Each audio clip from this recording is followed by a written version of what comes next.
वास्तुशास्त्र में घर के हर हिस्से के लिए नियम बनाए गए हैं, जिनसे परिवार में प्रेम भाव बना रहता है और समृद्धि भी घर आती है। वहीं अगर वास्तु दोष घर में होता है तो कितनी भी मेहनत कर लें, लेकिन उसका पूरा फल नहीं मिलता है। इससे अवसाद और मानसिक तनाव बढ़ जाता है। इसलिए हर इंसान चाहता है कि उसके घर में किसी भी तरह का कोई भी वास्तु दोष न हो।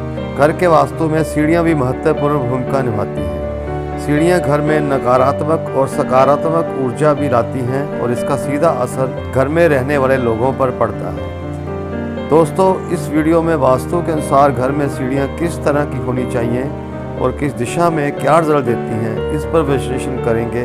तो चलिए दोस्तों, वीडियो शुरू करते हैं। नमस्कार दोस्तों, मैं एस्ट्रोलॉजर भारत शर्मा आपका अपने ज्योतिष चैनल ABS में स्वागत करता हूं। दोस्तों, अगर आपको मेरी ये जानकारी अच्छी लगे तो कृपया मेरे चैनल को सब्सक्राइब जरूर कर लें। इससे मुझे इस अद्भुत विद्या पर और वीडियो बनाने का मोटिवेशन मिलता रहे। दोस्तों, वास्तुशास्त्र में सीढ़ियों के कुछ नियम बताए गए हैं, जिनका पालन करने से घर परिवार में खुशियाँ और समृद्धि आती है। सही दिशा में इनका निर्माण उस घर में रहने वाले सदस्यों के लिए कामयाबी के नए रास्ते भी खोल सकते हैं। दोस्तों, वास्तुशास्त्र से बनी सीढ़ियों से निकलने वाली एनर्जी इतनी शक्तिशाली होती है कि सफलता के रास्ते को काफ़ी हद तक प्रभावित करती है। दोस्तों, वास्तुशास्त्र के अनुसार घर में सीढ़ियाँ हमेशा दक्षिण या पश्चिम दिशा में ही बनाएं। इस दिशा में सीढ़ियाँ होना उत्तम माना जाता है। इससे घर में प्रगति होती है और सुख शांति बनी रहती है। घर के दक्षिण पश्चिम यानी कि नैऋत्य कोण में पृथ्वी तत्व की प्रधानता होती है। अतः यहाँ सीढ़ियाँ बनाने से इस दिशा का भार बढ़ जाता है, जो वास्तु की दृष्टि में बहुत शुभ माना जाता है। इसलिए इस दिशा में सीढ़ियों का निर्माण सर्वश्रेष्ठ माना गया है।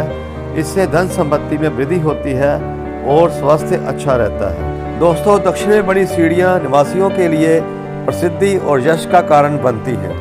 वहीं पश्चिम दिशा में इनका निर्माण करवाने से धन के लिए लाभदायक परिणाम मिलते हैं। दोस्तों, अगर घर में जगह का अभाव है तो आग्नेय कोण या उत्तर पश्चिम में भी इसका निर्माण करवाया जा सकता है, लेकिन इन दिशाओं में सीढ़ियों से साधारण फल मिलेंगे। थोड़ा लाभ मिलता है और सुख दुख धन आता जाता रहेगा। कुल मिलाकर सीढ़ियों के निर्माण में दक्षिण पश्चिम की दिशा की इन्वॉल्वमेंट बहुत अच्छे परिणाम दे सकती है। दोस्तों, ईशान कोण को तो वास्तुशास्त्र में हल्का और खुला रखने की बात कही गई है। अतः यहाँ सीढ़ियाँ बनवाना अत्यंत हानिकारक सिद्ध हो सकता है। ऐसा करने से व्यापार में दिक्कतें, नौकरी में दिक्कतें, धन हानि या कर्ज में डूबने की समस्याएं आ सकती हैं और बच्चों का कैरियर खराब हो सकता है। दोस्तों, घर के मध्य भाग को ब्रह्म स्थान बोला गया है। ब्रह्म स्थान अति संवेदनशील क्षेत्र माना जाता है। यहाँ से ही सारी एनर्जी का संचार होता है। तथा भूल कर भी यहाँ सीढ़ियों का निर्माण नहीं कराना चाहिए, नहीं तो वहाँ रहने वाले को भिन्न प्रकार की दिक्कतों का सामना करना पड़ सकता है। दोस्तों, उत्तर दिशा में भी सीढ़ियों का निर्माण सही नहीं माना जाता। उत्तर दिशा की ओर सीढ़ियों का निर्माण होने पर घर के बड़े सदस्यों को दिल के रोग जैसी बड़ी समस्या हो सकती है। इसमें घर में रहने वाले सदस्यों के हाथ से अच्छे मौके छूट जाते हैं और आमदनी भी घटती है। अगर आपको उत्तर दिशा में ही सीढ़ी बनवानी है तो सीढ़ी को उत्तर पश्चिम की ओर बनाना चाहिए। दोस्तों, वास्तुशास्त्र के नियम के अनुसार सीढ़ियों का निर्माण उत्तर से दक्षिण की ओर या पूर्व से पश्चिम दिशा की ओर करवाना चाहिए। जो लोग पूर्व दिशा की ओर से सीढ़ी बनवा रहे हों, उन्हें इस बात का ध्यान रखना चाहिए कि सीढ़ी पूर्व दिशा की दीवार से लगी हुई नहीं हो। पूर्वी दीवार और सीढ़ी के मध्य कुछ दूरी अवश्य होनी चाहिए। इससे घर वास्तु दोष से मुक्त होता है। दोस्तों, अगर सीढ़ी विषम संख्या 5, 7, 9, 11, 15, 17 आदि में हो तो बहुत शुभ फल मिलते हैं। वास्तुशास्त्र के अनुसार जब पहली सीढ़ी दाएं पांव से शुरू होती है तो अंतिम सीढ़ी पर अगर दायां पांव ही पड़े तो ऐसी स्थिति आदमी की तरक्की में बहुत ही योगदान देती है। घर में विषम संख्या में सीढ़ियां खुशियां बनाए रखती हैं और मकान मालिक के विकास और लोकप्रियता में वृद्धि होती है। आमतौर पर घर में 17 सीढ़ियां शुभ मानी जाती हैं। दोस्तों, सीढ़ियों के शुरू और अंत में दरवाज़ा होना वास्तु नियमों के अनुसार होता है, लेकिन नीचे का दरवाज़ा ऊपर के दरवाजे के बराबर या थोड़ा बड़ा हो। इसके अलावा एक सीढ़ी से दूसरी सीढ़ी का अंतर 9 इंच सबसे उपयुक्त माना गया है। किसी भी भवन में सीढ़ियों के निर्माण के समय यह ध्यान में रखना जरूरी है कि चढ़ते समय मुख पश्चिम या दक्षिण दिशा की ओर हो और उतरते वक्त चेहरा उत्तर या पूरब की ओर हो। दोस्तों, बिजली और अग्नि से संबंधित कोई भी सामान जैसे inverter, generator, water cooler, AC, motor, mixie, मसाला या आटा पीसने की घरेलू चक्की आदि सीढ़ियों के नीचे नहीं रखना चाहिए। दोस्तों, सीढ़ियों के नीचे किचन, पूजा घर, शौचालय, स्टोर रूम आदि नहीं होना चाहिए, अन्यथा ऐसा करने से वहां निवास करने वाले को तरह तरह की परेशानियों का सामना करना पड़ सकता है। दोस्तों, जहां तक हो सके गोलाकार सीढ़ियां नहीं बनवानी चाहिए।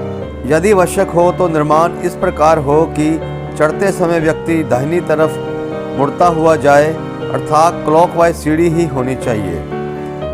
दोस्तों, खुली सीढ़ियां वास्तु संबंध नहीं होती, अतः इनके ऊपर शेड अवश्य होना चाहिए। दोस्तों, टूटी फूटी असुविधाजनक सीढ़ी अशांति और गृह क्लेश उत्पन्न करती है, अतः इसको फौरन रिपेयर करवा लेना चाहिए। दोस्तों, सीढ़ियों के नीचे खुला स्थान ही होना चाहिए। ऐसा करने से घर के बच्चों को उच्च शिक्षा प्राप्त करने में सहायता मिलती है। यदि सीढ़ियों में वास्तु दोष है तो तोड़कर दोबारा बनाना संभव नहीं तो यहाँ एक पिरामिड लगा दें। ऐसा उपाय उत्पन्न हुए वास्तु दोष को कम करने में मदद करता है। घर के मुख्य दरवाजे के सामने किसी भी दिशा में बनी हुई सीढ़ी नहीं होनी चाहिए।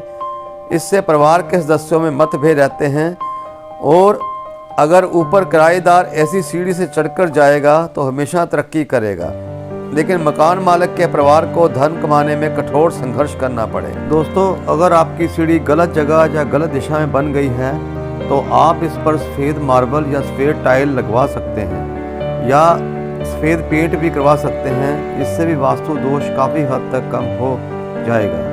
सीढ़ियों पर कभी भी काला, नीला या लाल रंग नहीं करवाना चाहिए। दोस्तों, अगर आपको मेरी ये छोटी सी जानकारी अच्छी लगी हो तो कृपया मेरे चैनल को शेयर जरूर करें, सब्सक्राइब करें और लाइक करें। धन्यवाद। माँ दुर्गा हमेशा आपको खुश रखें।